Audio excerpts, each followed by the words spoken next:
Hey, I'm Dr. Kate Wong. And I'm Tiara Mitchell.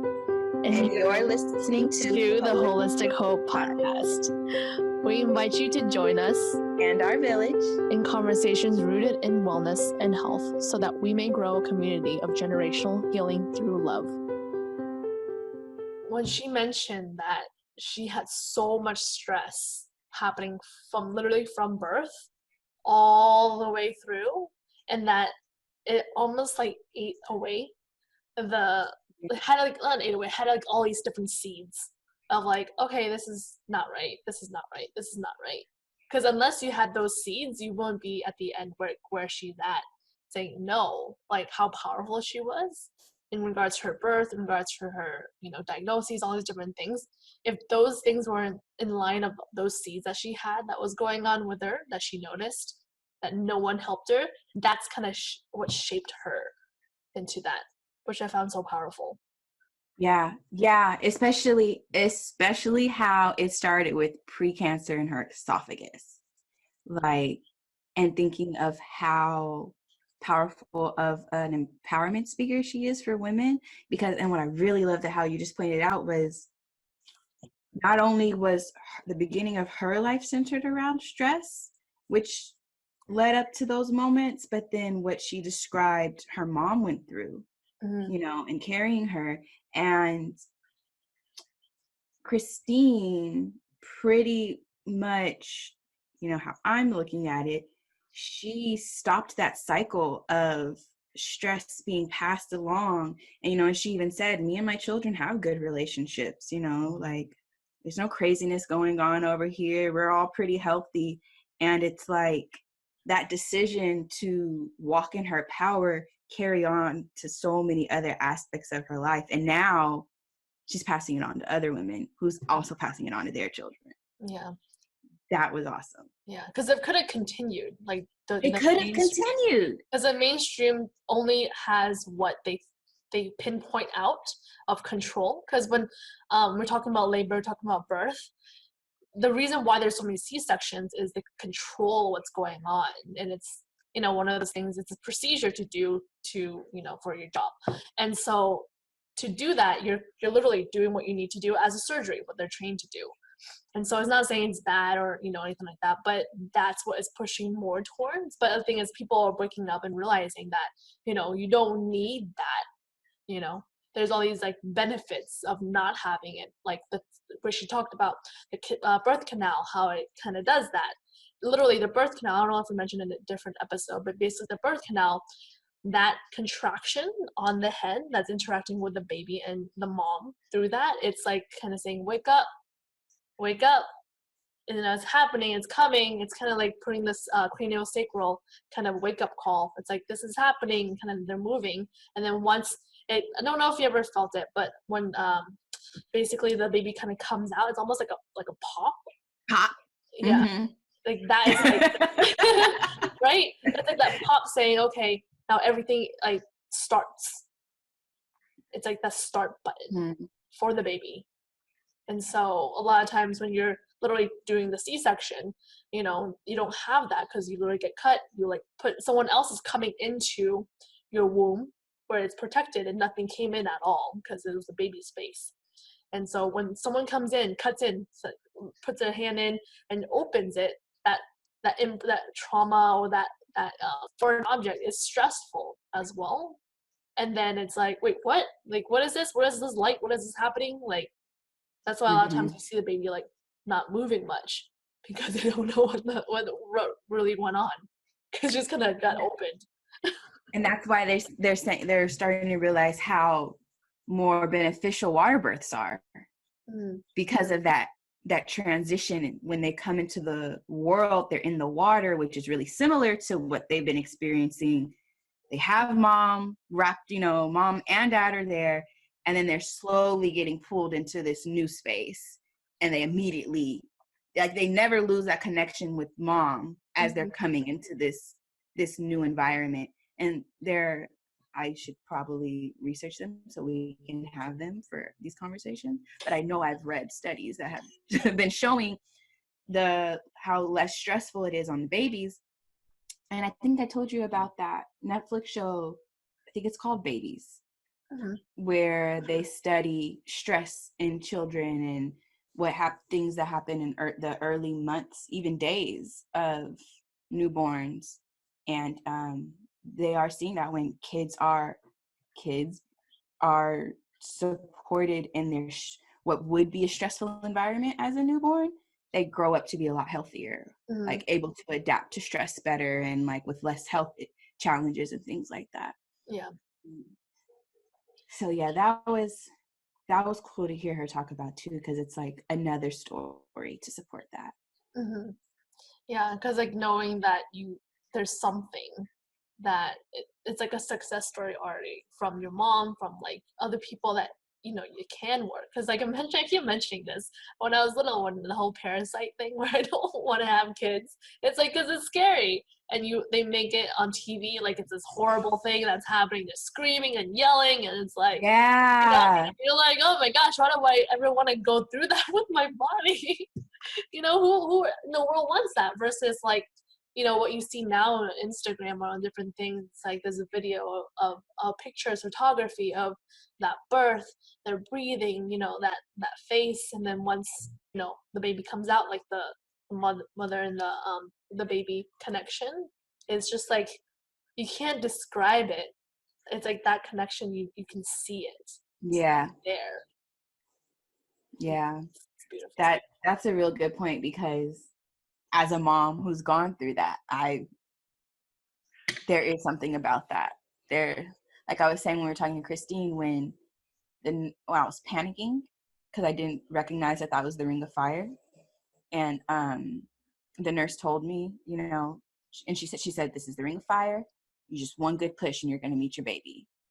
And that, like, knowing, oh, she's here, like when I say, all the panic melted, and it was just like, I just want to get my baby here. Like, I didn't care that they were trying to lay me down. I literally was like, if I'm gonna lay down, you're going to lay me down, because all I want to do is get my baby on my chest. Mm-hmm. And I was so driven by that. And I didn't get that experience with my first baby, with Madeline, because she had swallowed meconium. Her heart rate had been, like, we were so close to an emergency C-section. Mm-hmm. So they kind of pulled her away for a while. And even the difference in that of like, once Michaela the second was put on my chest, and it was like she went from my vagina to my chest, just like that. Like, mm-hmm. I scooped her up onto my chest like this. And to be able to, they didn't take her from me. They wiped her down while she was on me. And I got to like snuggle, and she smelled like something I had always known, kind of thing. And it was just like this instant, nothing else mattered. Like, I remember laying there, they're cleaning me up and everything, and I didn't care. I was like, I have my baby. And that's something that, like, I even talk about. Honestly, I will go through pregnancy and labor just to have that one feeling. Like, whenever I think about having a third baby, I'm like, I just want to have that feeling of that singular moment of, my baby is here now. Here's my baby. And it's such a small window. And so, like, whenever you talk about, that's why I'm really excited to get to birth imprinting, because whenever you talk about how, like, even just now listening to you talking about how in the C-section, and they intrude on that, and it's kind of like it's understood already. I would even say for the baby, because with Michaela, she screamed at me when she was first born. She started screaming at me, and I knew she wanted to feed. You know, it was kind of instinctual. So I put her on my breast, and she struggled. And during that time, I also don't know how to explain it. It was like a communication thing. Like, I knew, oh, baby, you can't figure this out. Let mommy help you. Let mommy show you how to do it. This is what we're doing right here. Mm-hmm. And when she was able to latch on, again, it was that relief. Like, and I felt it in her. I felt it in me. And so when you talk about like that intrusion, I could understand that, because it's like, your body just kind of knows, like, it's anticipating it. It's anticipating to be able to have these moments with your child. And even when I've listened to other moms describe their cesareans or if they've had to be induced or like really traumatic births, they all say, I missed that moment of being able to bond in the very beginning, like the very beginning. Mm-hmm. And there's something about it that, and like, stick to my point, because there's something about it where I feel like it's undeniable that that is a really big key in jump-starting your life, you know, on the right path. Mm-hmm. Like when children and moms don't get, not only get that relationship, but a child doesn't get that security, you know. That was something else Christine said that I would actually be interested to hear more about, her saying that she never had that real secure feeling or that safety feeling kind of growing up. I wonder if it had anything to do with what her entrance into this world was like. Mm-hmm. Yeah, because it was traumatic, and the way at least she described it, it was stressful. Mm-hmm. And so, yeah, that's one of the imprints as well. It's like when you have such a traumatic, stressful event that happened, like literally in the beginning, you're trying to continue finding that safety. Mm-hmm. And so Yeah, that makes, I want to read it because it makes so much sense when you think about the feelings you have during pregnancy. And like, I can tell someone's pregnant by the way they walk, because what moms tend to do, and it's like a subconscious thing, Princess, I don't know which princess, but one of the princesses who just had her babies like a few years ago, they would talk about her always holding her belly, even though she didn't really have a big bump. And, you know, they kind of gave her a hard time about like, what is she protecting? But it's a real instinctual thing. Like, I know for me, it was like, my baby's here, my baby's safe, we're okay, you know, or hi baby, mom's here, just wanted to say hi to you, hey, thinking about you, you know, like it's a communication, it's already a bonding thing even while they're growing. Mm-hmm. And so you can see it. Like, that's how I meet a lot of new clients, because when I see that subtle rub to the belly and there really is no belly, I'm like, you're pregnant. You're talking to your child right now. I see you. And so, yeah, I could imagine, I can only, because we don't have all the science to back it up, and I feel like we're getting so close, but to be able to see like the exact energy that, you know, energy waves or however we can measure it that is happening, I'm ready to look at those. Yeah, I Because, think because like the pregnancy aspect of it is so sacred that, you know, in general, what pregnant mom would ever want to put themselves in an experiment for you to test her, right? Or drug-wise to test. So that's why there's no drug, no vaccine, nothing that's actually like experimented on a pregnant woman, yet they say it's safe for pregnant women. Like nothing was ever tested for them, like on them, to prove that. It was just, they were just done to no them. woman's gonna agree. Yeah. No woman's gonna agree to that. Yeah, like that's a good point. why would that even happen? Like, you know, you're protecting your baby, you know. Yep. Like, what's the last thing you want to do? It's like, unless you actually need it. And then in the whole aspect of, you know, other people telling you what you need versus you knowing what you need and realizing and having that information of what you know that you should need in certain times. Right. And that was something else Christine talked about that I really liked, calling on your tribe's voices. Today was the first time I think I've been hearing people say that, like, call on your tribe. That's something that's been said to me a lot recently. And I understood it as, you know, call on your tribe for support. But when she said use the voices of your tribe, it was like like the we're stronger together kind of thing. Because in that moment of vulnerability and when you're trying to protect, you know, and nurture, you have all these doubts going through your head, you know, like, what if I'm overreacting? What if I have no idea what I'm talking about, you know, and I'm just making the situation worse? What if I don't say anything and I should have said something, you know? So when we have those voices to call on, it's coming from a trusted place, someone we already trust to have our best interest. So when we're able to repeat what they have told us or what they've experienced, it does come from a place of power, because you're like, my tribe, who I trust with my life, told me that this is what should happen. What is going on right now? Because this is not what my trusted people have told me, you know? And I forget how I kind of... That's like two different places, right? It's like voices in your head could be voices from what other people have said, and then somehow you think it's your own voice, like when she mentioned that. And then it's the voice of, you know, either it's your tribe, of your people that support you, or inside your own tribe.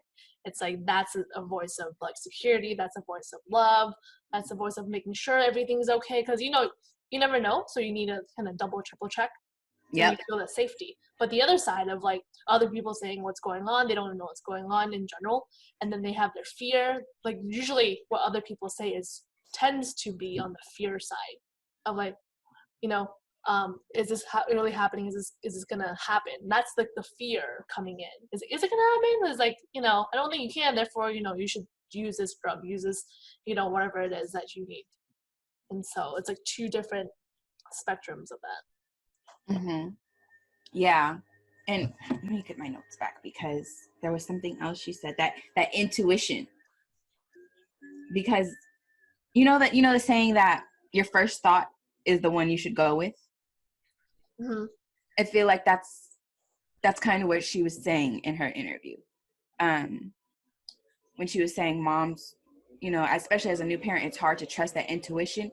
Usually your first thought is what comes through, but then that fear comes in and you start questioning everything. And so something I thought that was really powerful to take away from that, in terms of being able to trust your intuition, to trust that you surrounded yourself with a tribe that will guide you in love and support you in the pregnancy, the parenting that you're desiring, is he's wind blowing, like just that's the window.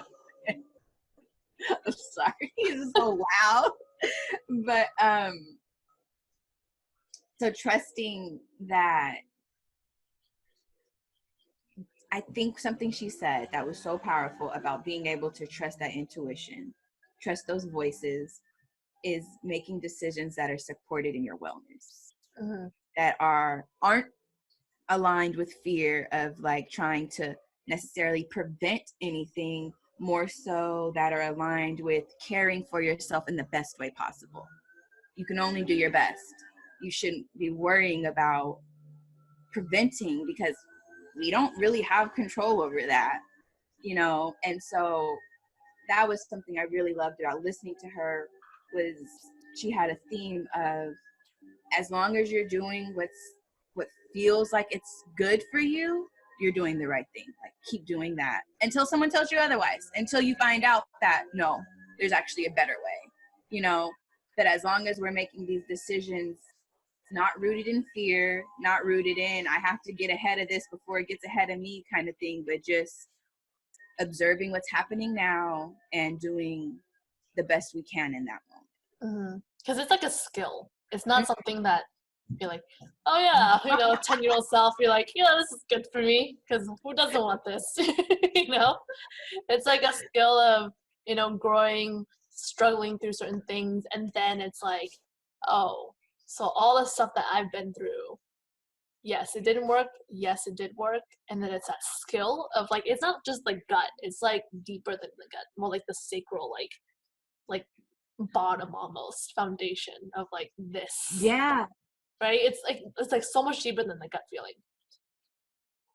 And so that's why I found so powerful. It's like, it's not like one of those, I'm gonna have to talk about chakras one day.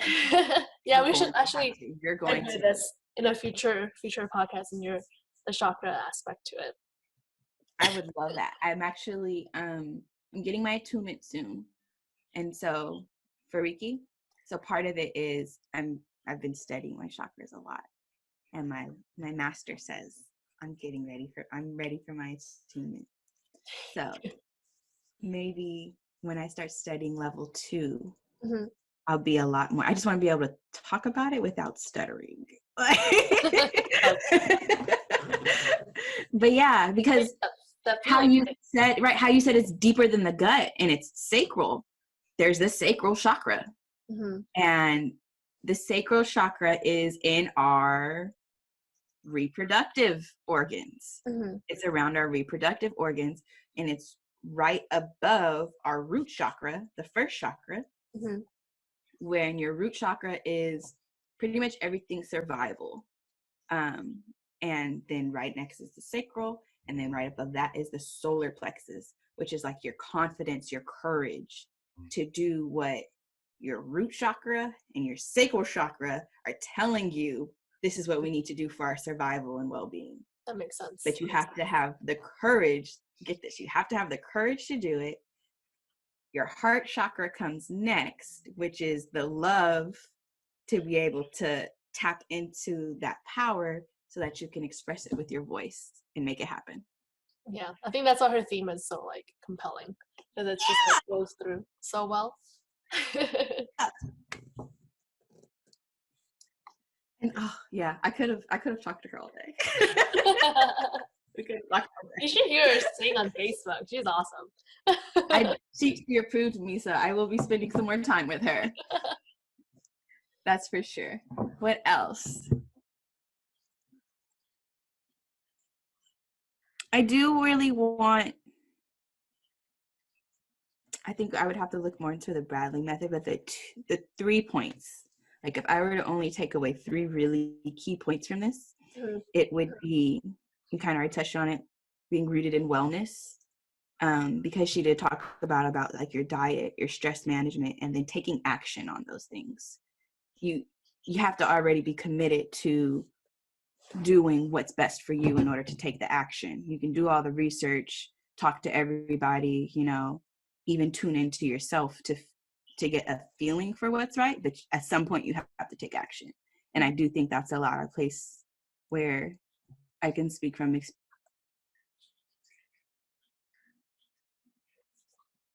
This is the wrong action. So I loved how she talked about that, and the sharing information once you learned it. That's point number 2 for me, like really strong takeaway. And we're having in the conversation, like you said, seeing photos on Instagram now, birth is being portrayed as the beautiful experience that it is, and not the, I'm bringing this monster into the world and my life is about to be turned upside down. That was a lot of things people told me about becoming a mom early, was that my life was ruined. And for the life of me, I couldn't understand that. Like, I understood that they were trying to say things would be hard, but I mean, life is hard when you're 30 and have a kid. No one is truly prepared to have that's a brand new experience, and you're caring for a human being. And it's probably something you've never really done before, especially to that capacity. But had I not been in all the mom groups and things I was in, so I like how she said the Underground Railroad, had I not been in all those mom groups, I really may have lost my mind. I really may have gone into a dark place of not thinking I was capable of caring for my child. And not to boast, I feel like I'm doing a damn good job raising those girls, Yeah, for sure.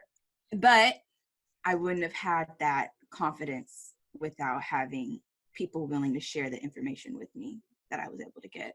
Yeah, and because then, going to that part, it's like I was watching some movie recently that was just on one of those channels, but to the part is like, if you follow mainstream thinking you can't, and then thinking how other people fix me, and then when you do have a child, and then it's like, well, can I do it? Am I good enough? All these different things. Then when you talked about, you doubt yourself, all these different things. If you go further into that, that's when it's like, when people literally doubt themselves in every single part of their lives, in their finance, in their home, in their work, all these different things, that makes a person literally inoperable to function. to move. They're frozen in fear. Yeah. They're frozen in fear. And how will they take care of their kids if they have no money, no time, all these different things, right? Hence the whole growing of foster care, whole growing of all these different things that, they just kind of give their babies away. basically. And it's like society's been putting so much on that, of the fear of the certain things, that you can't do certain things, kind of makes me so like mad about that. It's like, and then you see all these different abuse because the people are just like manipulating the system to like for their own gains, because they all in the present moment, they don't know how to think of past and future, because they don't know what else to do, because like the past was bad, the future can be worse, like what is like right now, fulfill my need, that need was never met in the root version of it, is never met. The root. Therefore, they capture whatever is nearby. That's why there's so many, I don't know if there's a reason for it, but I feel like there's so many pedophilia aspect to it because they were not fulfilled. So how do they find the fulfillment? By reaching out for when they were children. The easiest target, the easiest people, the most vulnerable, because that's who will come to you, right? For answers, for love, because you have love to give, but you don't know how to receive it properly, to where it's a functional part of society where actually, be productive about it. So that's why, I don't know, that's why I wanted to work with foster kids in general before. It's just like, there's so much broken systems. And I love how just now, I think you said it amazingly, because what you said was society's always telling us what we can't do, what we can't do, what we can't do. And really, it's just a simple shift of you can. Sure, it may be a little tougher because it's not a path that's most often traveled. So, you may come up with some challenges that we're not totally prepared for, but you can, and here are the tools to help you navigate it along the way. Like, I think it's so interesting that is not the message we have for each other as a society, as a community. Most times, in smaller communities, you do get that kind of language and support, but in the bigger umbrella, it's like you said, it's usually what you can't do, what your limitations are, what your restrictions are.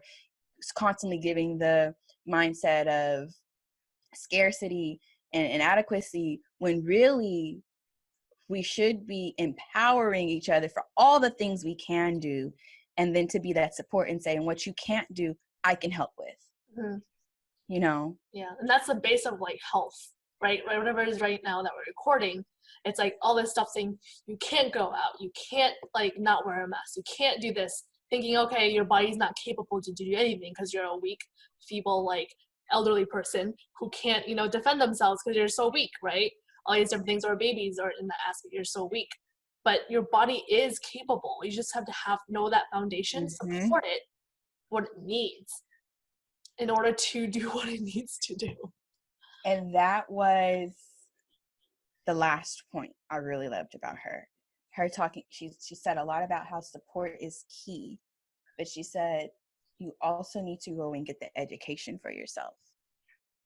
You can't wait for your support to do it for you. They will be there for you, but you have to get the education for yourself, so you at least have you have to be comfortable enough to attempt to implement on your own. And usually when we are uncomfortable with new situations, educating ourselves with either shared experiences of other people, reading a book, going on YouTube, listening to podcasts like this, it gives us the confidence to do it on our own. Like we were watching, my sister loves watching these like romantic Christmas movies. We watch them year round, I swear to God. I know. And so have you seen the night before Christmas? And they're in that movie, the knight was chopping down a Christmas tree, and there was a man, who wasn't a knight, who had been trying to chop down his tree. And the knight just walked up and took his axe and knocked it down in one swift thing. And the guy said, if he can do it, I can do it. And he took his axe and he just whoosh, tree fell down. He had been chopping, like the whole scene, he had been chopping in the background. And when he saw the knight do it, he was like, if he can do it, I can do it. And that is where I think getting the education from yourself and finding the support is where the power is, because then it gives you that confidence. Oh, if they did it, I can do it. Because I know for me, I didn't want the epidural, not because I wanted to be like, oh, I'm a powerful woman who can have natural births. No, I was terrified of the needle. Terrified of a needle going in my back. I was terrified of the fact that I had to stay still. I had heard my friends talk about all the aftermath of their epidurals, and I was like, I don't know how I feel about this. This scares me. I'm going to try to do it without the epidural. Yes, I was afraid of the pain that would come, but I dove really deep into natural pain management and how women, when we didn't have hospitals to birth, how they would, like, I started reading all these random Google things about that because I had to build my confidence of our bodies. And that was my mantra. My body is made to do this. My body is made to do this. My body will know what to do. And so from experience, I went into that hospital terrified. I didn't even know I had been in labor. Like, that's how unfamiliar everything was to me. I didn't know I had been in labor. I thought I was having Braxton Hicks contractions. I had been contracting for a while, you know, like, and so when that woman told me I wasn't going to make it, real quick, all of that went away, because in my head, she was the expert, and she's here telling me it's not going to make it. And if I hadn't had the support of my husband and my mom, who I had been telling my whole pregnancy, you guys can't let me get that epidural. Please don't let me get that epidural. I don't think I could really go through with getting an epidural, but I know that I may get scared enough to where I cave. And so when they saw the panic, because I definitely panicked, like, and I remember my husband, the first thing he came to me, he started saying my mantras to me. Your body was made to do this. You will get through this. And my mom, get the hell out the room. Like, that was her thing, you know, like, let her labor. Don't scare her. So, yeah, just that, I so connected with all that stuff that she said in regards to your tribe and your support and empowering yourself, because when it comes down to the wire, you may forget, you know, all the training you kind of did before you came to the moment. Yeah, because the fear is very convincing. Huh? So the fear is very convincing. It's real. Like, I'm telling you, with Michaela, I thought I was dying. And I said it to my nurse. I was like, am I dying? And she was like, no, you're in labor. I said, no, but you don't understand. Something feels wrong. This is before the ring of fire. But with Michaela, though, my second, her labor happened so much faster than my first.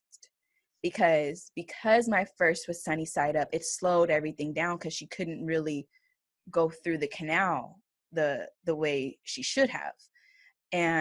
But with Michaela, that baby was in position. Like, I went to the doctor the day on my due date. She told me she couldn't get a pinky into my cervix because I was not dilated at all. That was at 10 a.m. I get to the parking lot at 10:45 a.m., start having contractions. I had Michaela at midnight. Like, that's how fast everything changed. I went from 0 dilation to I had my baby at midnight. And so with the changes happening so fast, the pain was a lot more intense. And I didn't do fentanyl. I did fentanyl the first time. I didn't do fentanyl with Michaela.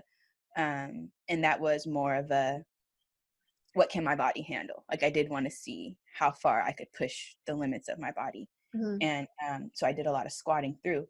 But for pain management, just in case people need that tip, like, squatting through the contractions is amazing. But because things are happening so fast and my body was changing so fast, that wasn't normal. That didn't feel normal to me. That didn't feel right. So I literally thought I was like being ripped open and was gonna die. Because you didn't know. Right? I didn't know. But the minute that nurse told me, oh, this is normal, I could feel everything, like, oh, okay, let's just keep having the baby. And it's like, think of Makosa whenever I say surrendering. I had to surrender to that pain. Like, seriously.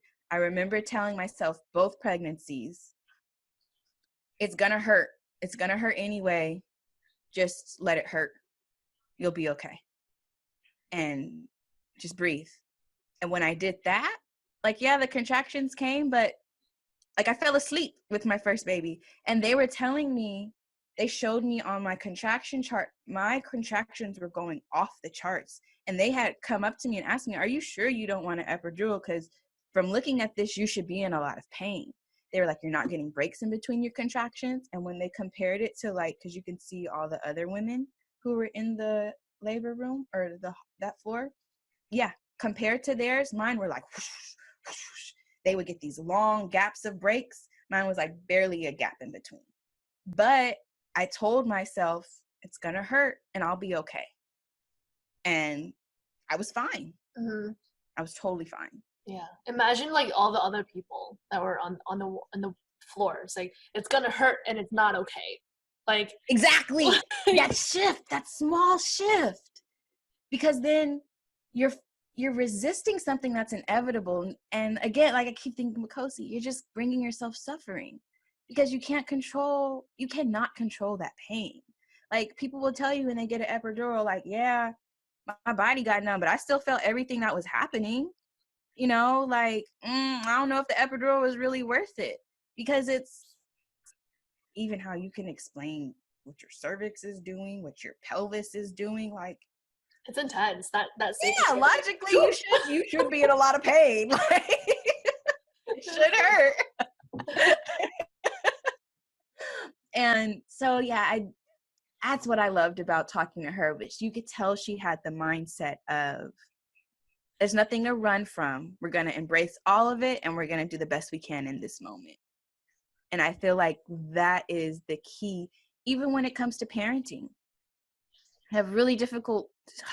Madeline had her first breakdown about being on lockdown the other day. And it didn't register to me. I was like, oh, this baby's having cabin fever. Didn't really register me at first until I started thinking about how odd it was, you know, like when I started really thinking about it. And so it was difficult to manage because Madeline never breaks down. She's I call her my golden child. Like, she's, yes, mommy. Okay, mommy. Oh, I'm sorry, mommy. And in that moment, I remember I just got on the couch with her and I let her cry. And I didn't know what was going on, but I was like, yelling at her isn't going to help. She kept telling me, because I was like, what's wrong? I don't know. I'm just stressed out. So we just got on the couch and I was like, well, mommy will hold you while you cry. If you're going through this, mommy's here for you. And the next day she said, I felt really better. I think I just needed to cry. Yeah. So just the surrender of allowing, you know, like sometimes we have to sit in the discomfort to get the, not the cure, but the healing. Yeah. If I can share a little bit about like my past, now that you're talking about the couch. So during the time when my parents in that divorce moment, and I remembered everything, we're on the couch. My mom like knew something was going on with my dad, all these different things. My sister was 4, I was about 5.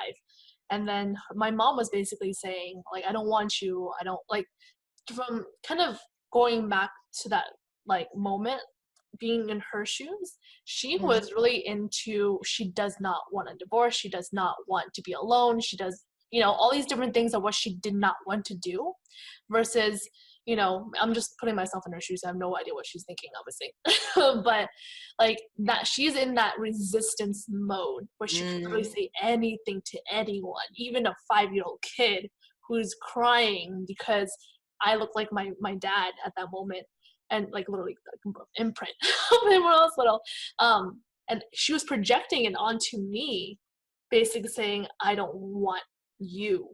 And so, and like that aspect of resisting and not surrendering, like trying to figure out what's going on to heal, like she did not even want to heal at all at that moment. It was more like, how do I make sure I'm okay? I just want my thing. I just want, how do I stop this? I just want a baby that looks like me, you know? And so like that aspect is like, when you're resisting so much, it creates so much other things for other people that you don't even know it interferes with them for the rest of their lives. Yeah. And so I find that so interesting that when we resist so much, it's not resisting just for yourself, it's resisting for everyone else around you, because you affect everyone else that you touch in your life. We're all connected. And that's like, it's one of the things why I like doing things like this, having conversations, meeting with people, sharing experiences. I'm always open book type of person, like always, because I believe we can learn so much just from shared experiences. I truly do. And there are times where I will take what, please don't get mad at me when I say this, but I will take what a majority of moms are telling me in a forum, like advice, over the pediatrician's advice, because I'm like, if all of them are saying this, there has to be something, There's some truth to it. Yeah, there's some truth to it. And I mean, not every single time, but when it's like that strong, I will. And I really feel that when we're afraid to open up and share about those kind of things, we're holding on to other people's blessings. Like, we're holding on to maybe the healing someone else needs to get through the next phase of their life. Like, for example, what if a woman hears this podcast and she was getting ready to sign that paper saying she was going to have a scheduled C-section because they said, if you don't have your baby by your 40th week, we're going to go in, cut you open. And then she realizes, it's completely normal for babies to go to 42 weeks. And then if I get monitored, I can even go into 44 weeks, And it totally changed the trajectory of her and her baby's life, because now they don't have that traumatic imprint because that baby just wanted to bake a little longer, but nothing was wrong, Yeah. So